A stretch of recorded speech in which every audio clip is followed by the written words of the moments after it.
Bonjour Nathalie Sahuc pour le podcast Comme mes projets, le podcast qui veut vous aider à bien communiquer sur les projets qui vous tiennent à cœur.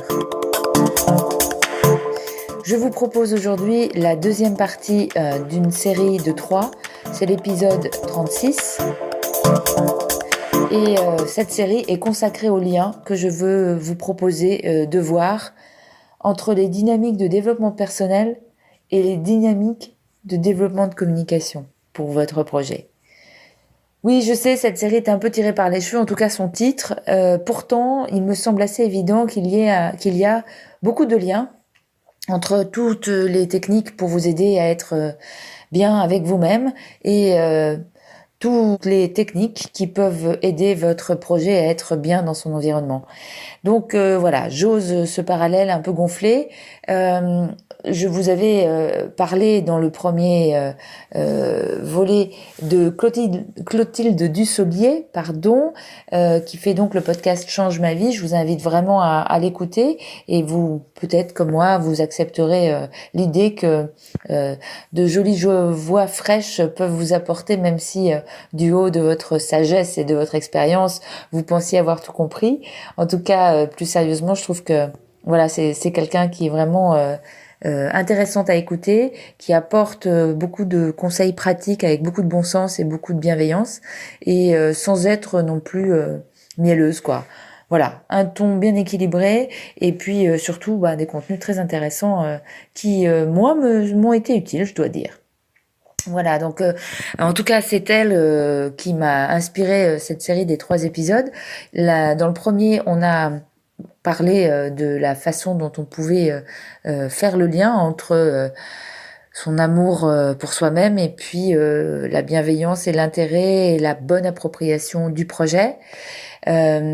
Aujourd'hui, je vous propose quelque chose qui est un peu technique. Attention, c'est un peu costaud.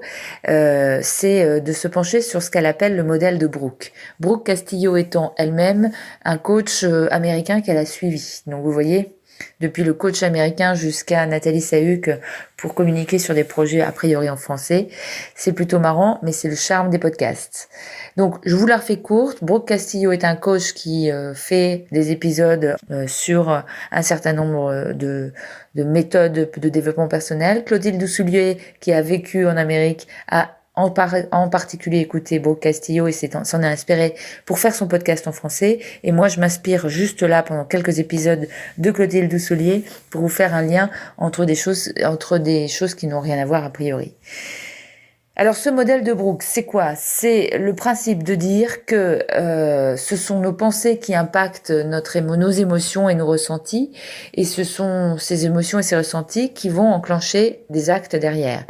Elle explique très simplement cette Clotilde Dussolier que si vous considérez une maison perdue dans la pampa, pour certains ça va susciter de l'envie, du rêve, pour d'autres de la nostalgie, pour d'autres enfin du rejet, selon ses goûts, son expérience, etc. Pour autant, c'est toujours la même petite maison perdue dans la pampa et que si l'émotion derrière est différente selon les personnes, c'est bien parce qu'il y a eu des pensées qui ont été émises et qui ont eu comme impact un certain nombre d'émotions ressenties. Ce qui est important dans son modèle, c'est que depuis les faits, donc les circonstances, il y a un certain nombre de pensées, que ces pensées entraînent un certain nombre d'émotions, et que derrière, ces émotions vont entraîner un certain nombre de réactions, d'actions, et que les choses désagréables proviennent souvent de faits objectifs sur lesquels on a posé des pensées par définition subjectives. Et son travail, c'est de dire il faut infléchir la pensée, être maître de sa pensée, réfléchir à d'autres pensées qu'on veut imposer en telle situation pour mieux vivre une situation. Bon, je vais vous donner un exemple. Vous avez tous vécu des Noël fort agréable, mais avec quelques petits moments de tension parce que peut-être il y a des gens dans l'assemblée qui entraînent chez vous tout de suite des émotions très fortes, etc.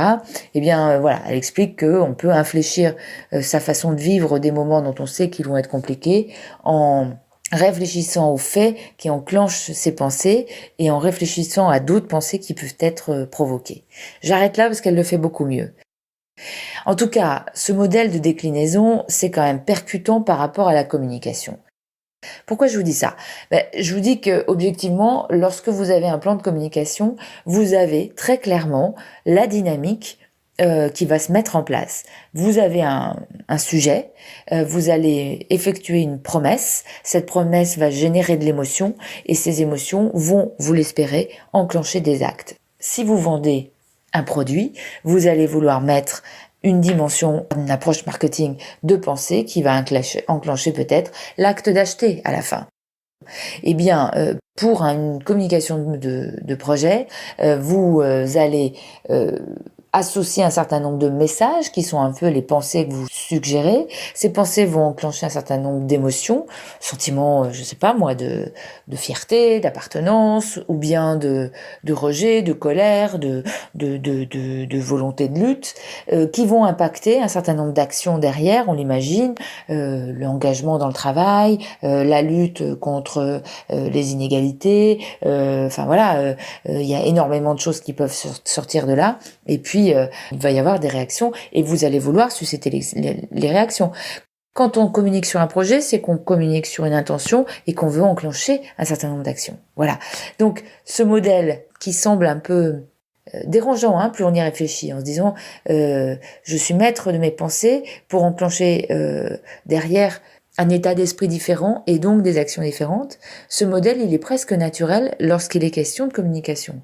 Mais c'est intéressant de se dire que finalement, l'art de la communication, c'est de partir d'un sujet, quel qu'il soit, et de considérer qu'on va orienter effectivement la façon de le comprendre, de le regarder, de le recevoir à travers des injonctions, des messages, pour enclencher une forme de ressenti qui lui-même sera à l'origine d'une adhésion, d'un engagement, d'une co-construction dans la dynamique de changement d'une entreprise, etc., etc.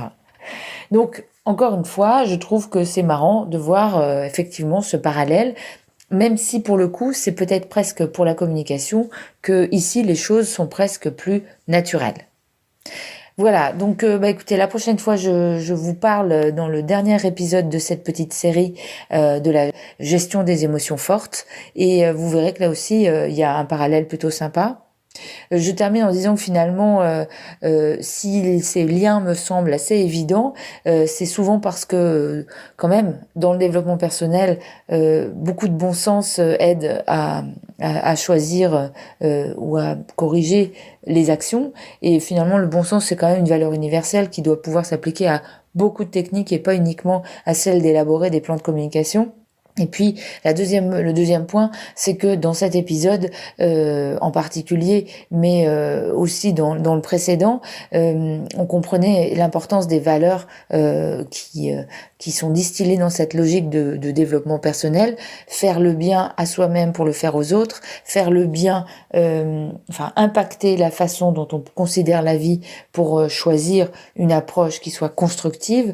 À chaque fois, c'est la volonté de maîtrise, la bienveillance, le lien aux autres et la sincérité. Et ça, c'est quand même des valeurs qui me sont personnellement chères dans la dynamique de travail. C'est pour ça que j'ai choisi d'être à mon compte et d'apporter de la valeur à ceux qui choisissent de travailler avec moi. Voilà, ça fait un peu bisounours, mais c'est tant pis pour vous, vous l'aurez eu. Et je vous dis à bientôt pour le prochain et dernier épisode de cette petite série. Et puis pour terminer, écoutez, je vous incite toujours et encore naturellement à mettre un maximum d'étoiles sur iTunes concernant ce podcast pour permettre à d'autres de le découvrir et aussi pour m'encourager. Merci à vous, au revoir.